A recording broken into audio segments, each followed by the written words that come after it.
नमस्कार, बहुत बहुत स्वागत है आप सभी का न्यूज 18 प्राइम में। आपके साथ मैं रविंद्र सिंह। और आज का दिन इतिहास के पन्नों में दर्ज हो गया क्योंकि आज ऐतिहासिक भारत की नई संसद का श्री गणेश हुआ। इसके अलावा न सिर्फ नई संसद का श्री गणेश हुआ बल्कि महिलाओं को समर्पित महिला आरक्षण बिल भी पेश संसद में किया गया। इस बुलेटिन में हम आपको यह भी बताएंगे कि गणपति बप्पा मोरिया की धूम किस तरह से देखने को मिल रही है। और अगर देश और विदेश के कूटनीतिक संबंधों की बात करें, कनाडा की बौखलाहट और कनाडा के मुंह पर मारे गए करारे तमाचे की बात होगी। तो आइए शुरुआत करते हैं न्यूज 18 प्राइम की खबरें।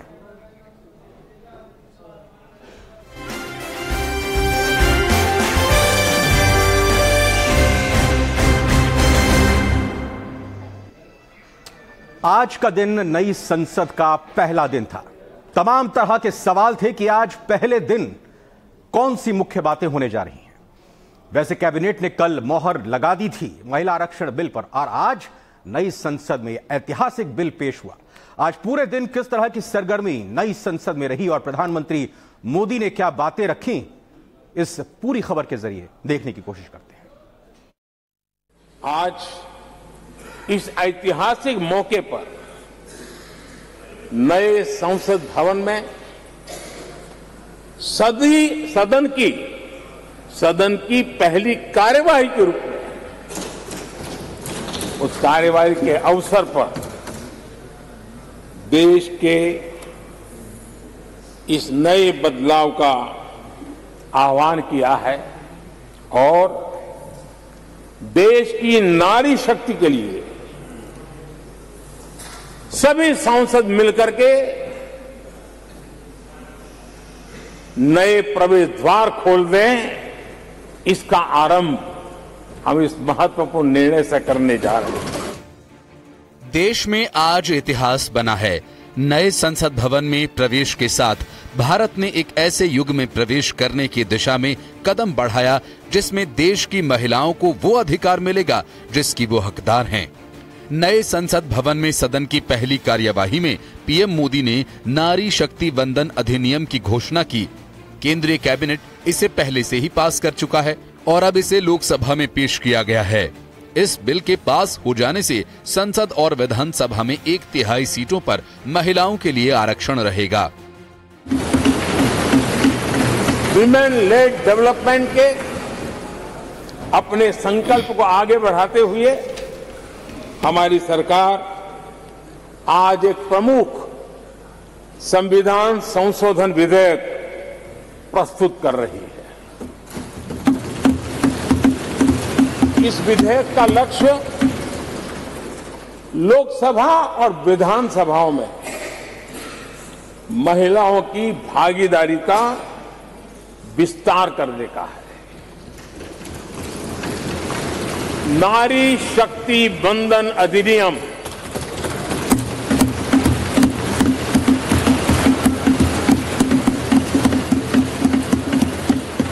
नारी शक्ति वंदन अधिनियम इसके माध्यम से हमारा लोकतंत्र और मजबूत होगा।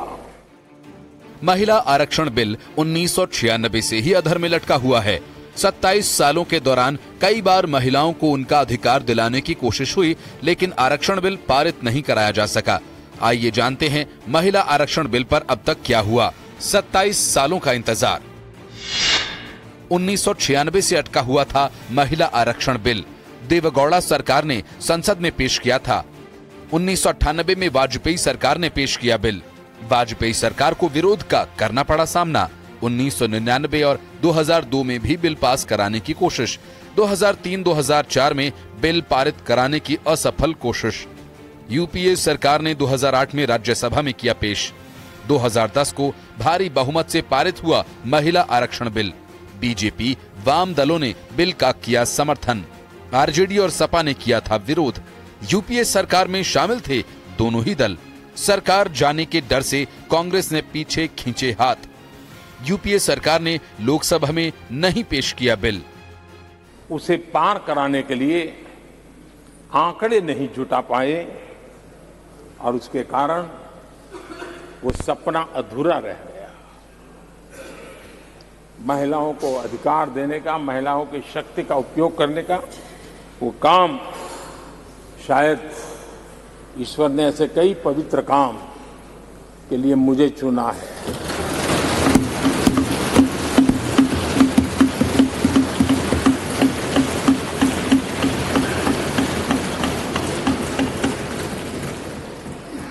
एक बार फिर हमारी सरकार ने इस दिशा में कदम बढ़ाया है। कल ही कैबिनेट में महिला आरक्षण वाला जो विधेयक है उसको मंजूरी दी गई है। नारी शक्ति वंदन अधिनियम कितना महत्वपूर्ण है, आइए ये भी बताते हैं। नारी शक्ति वंदन आधी आबादी का अभिनंदन।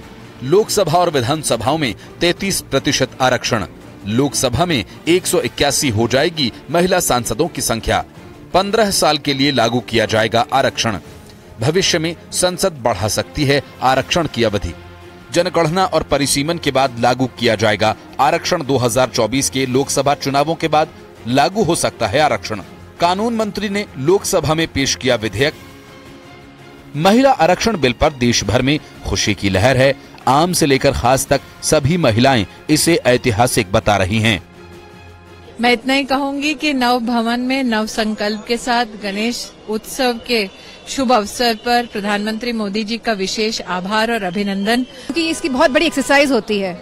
समाजवादी पार्टी ने हमेशा समर्थन किया है, लेकिन हम सभी चाहते हैं कि ओबीसी महिलाओं का भी इसमें आरक्षण निर्धारित हो। हमारी नई पार्लियामेंट है, उसका जो पहला सेशन हुआ है वो वुमेन एम्पावरमेंट को, वुमेन अपलिफ्टमेंट को, जो औरत स्त्रियों का सशक्तिकरण है उसके लिए डेडिकेट किया गया। तो ये बहुत बड़ी स्टेटमेंट बनाई है। जो एनडीए की सरकार को तकरीबन 10 साल होने वाले हैं, तो अगर पहले किया होता तो अभी इस इलेक्शन में जो 2024 का पार्लियामेंट इलेक्शन में है उसमें विमेन को मौका मिलता पार्टिसिपेशन करने का बड़ी तादाद में।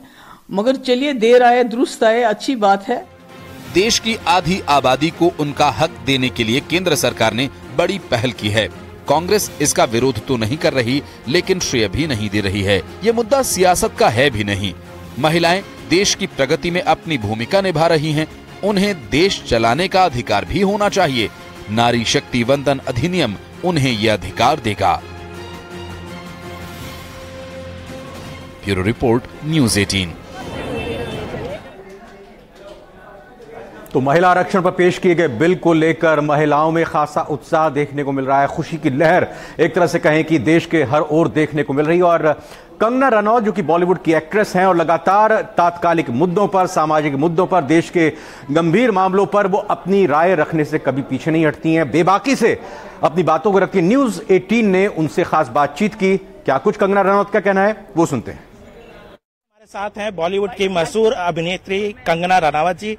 मैडम, जिस तरीके से आज ऐतिहासिक दिन रहा है, जिस तरीके से प्रधानमंत्री नरेंद्र मोदी के नेतृत्व में महिला आरक्षण बिल को पेश किया गया, कैसे देखते हैं? ये एक ऐतिहासिक दिन है, ना कि सिर्फ भारत के लिए बट पूरे विश्व के लिए।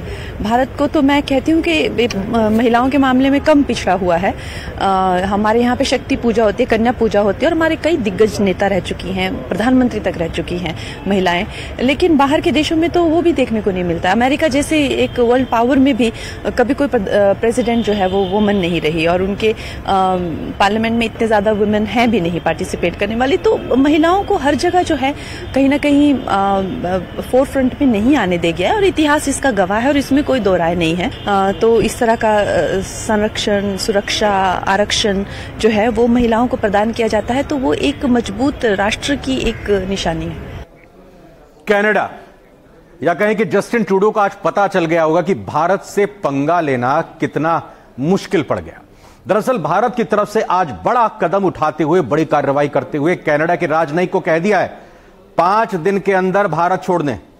आपको बता दें, विवाद पुराना है और इस विवाद को लेकर लगातार भारत और कनाडा आमने सामने आ चुके हैं और इस मसले को लेकर शुरुआत कनाडा की तरफ से की गई थी, क्योंकि कनाडा ने भारत के राजनयिक को हटा दिया था और उसके बाद भारत ने आज जवाबी कार्रवाई करते हुए कनाडा के राजनयिक को न सिर्फ निष्कासित कर दिया बल्कि 5 दिनों के अंदर भारत छोड़ने का भी आदेश दे दिया है। और ये दर्शा दिया है न सिर्फ कनाडा को बल्कि तमाम उन कथित तौर पर विकसित देशों को कि भारत को कमतर आंकने की गलती ना करें। पूरी खबर, पूरा विवाद क्या है, ये देखते हैं।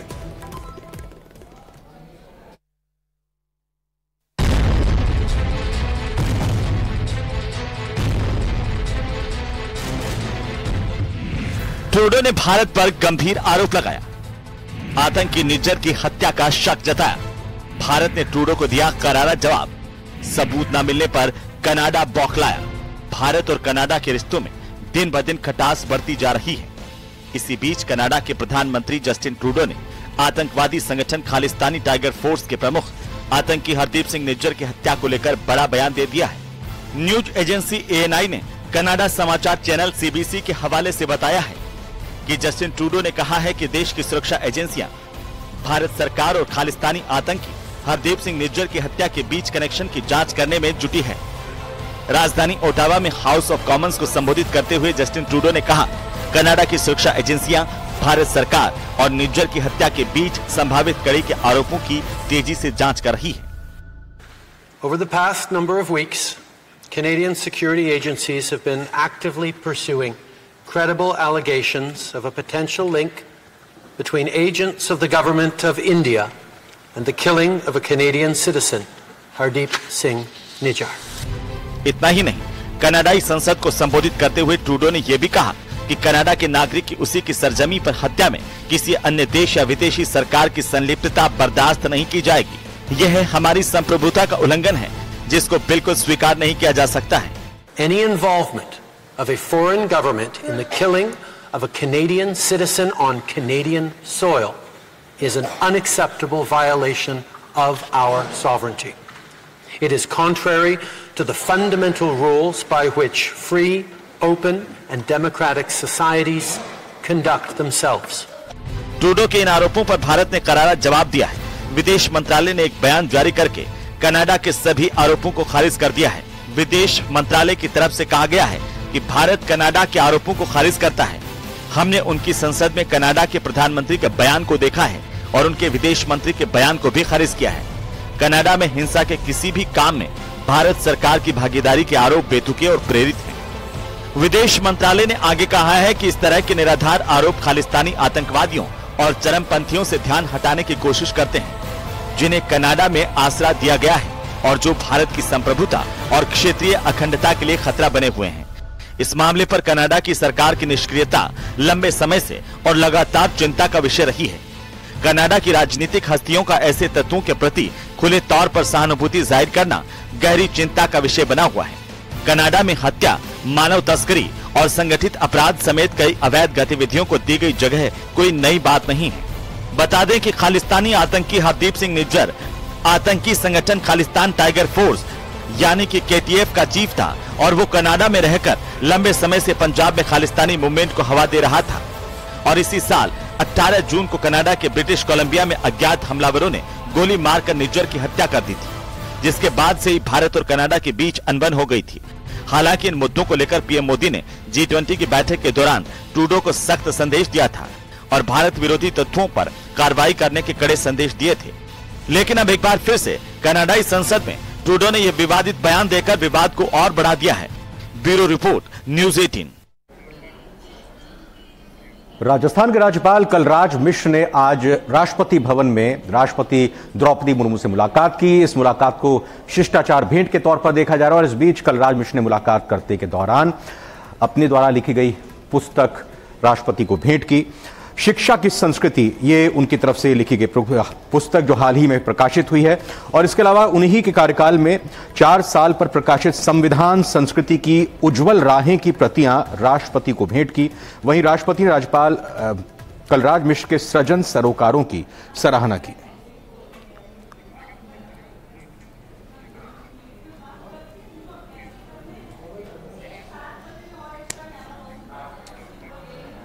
सचिन तेंदुलकर, जी हाँ, मास्टर ब्लास्टर सचिन तेंदुलकर भगवान गणेश के परम भक्त हैं और लगातार ये बातें भी कही जाती रही कि जब सचिन तेंदुलकर मैदान में जाते तो जो उनकी किट होती थी उसमें भगवान की मूर्ति जरूर रहा करती थी। चूंकि आज गणपति बप्पा का दिन है और इंस्टाग्राम पर एक वीडियो सचिन तेंदुलकर की तरफ से शेयर की गई और इस वीडियो के जरिए उन्होंने दिखाया है, दर्शाया है कि वो कितने परम भक्त हैं भगवान श्री गणेश को। और ये पूजा अर्चना सचिन तेंदुलकर के घर पर हुई। गणेश की मूर्ति लाकर उनसे प्रार्थना उन्होंने की और इंस्टाग्राम पर इस वीडियो को साझा किया। इसके साथ एक संदेश भी लिखा, गणेश चतुर्थी की बधाई। जय देव वेणुनाथ अनुक्षेत्रपाला सुवर्णाजी कमले वनमाला गळा राही रुक्माबाई राणी याद करा ओवाळी तो राजा वासा बळा। गणपति बप्पा मोरिया की धूम के साथ ही एक छोटे से ब्रेक का वक्त हुआ है। तुरंत लौट कर आते हैं, कहीं मजा आएगा। न्यूज 18 राजस्थान के न्यूज रूम से लाइव है न्यूज 18 प्राइम।